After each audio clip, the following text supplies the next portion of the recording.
What's up, guys? This is Cap Lombardi. I'm going to try and take you through what I'm trying to do to fix the instrument cluster area rattle on my 2013 Ninja 650. Pretty much what you do to start is take off your windscreen, including the two brackets right here.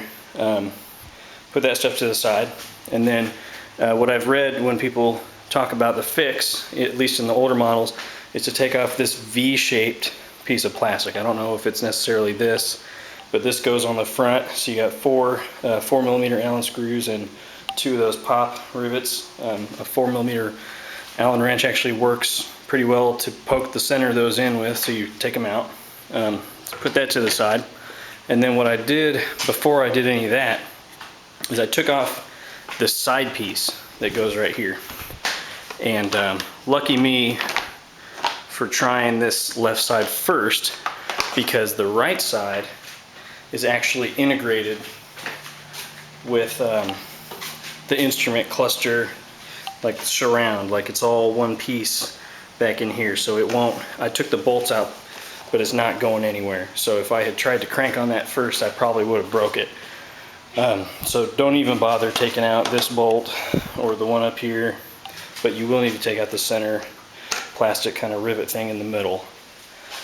What I went ahead and did after that was, if you look earlier in the week, I had shoved a couple pieces of some sound deadening in here behind the top left and right corners of the instrument cluster, and that seemed like it fixed it for a little bit, but today on the ride home from work it came back.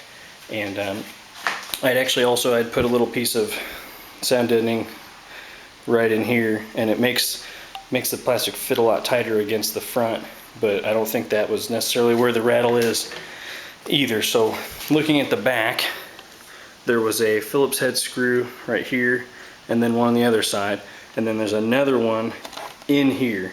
So it's mounted like a triangle, and a tip on those screws is to make sure you for sure have the right size of screwdriver.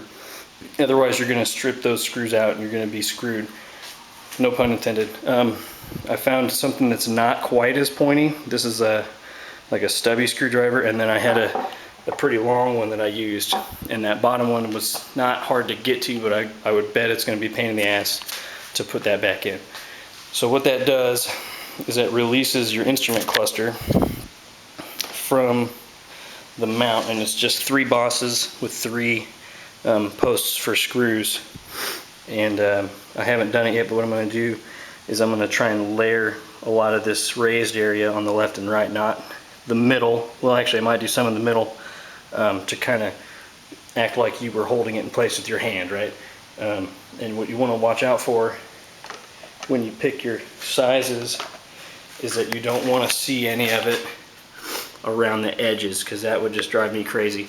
It's a bigger deal here because I have gray sound deadening.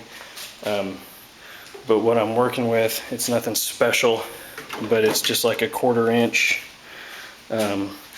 squishy foam, and it's got a plastic or a sticky back, which you don't necessarily have to have, because once you put it in here, it's wedged in pretty well.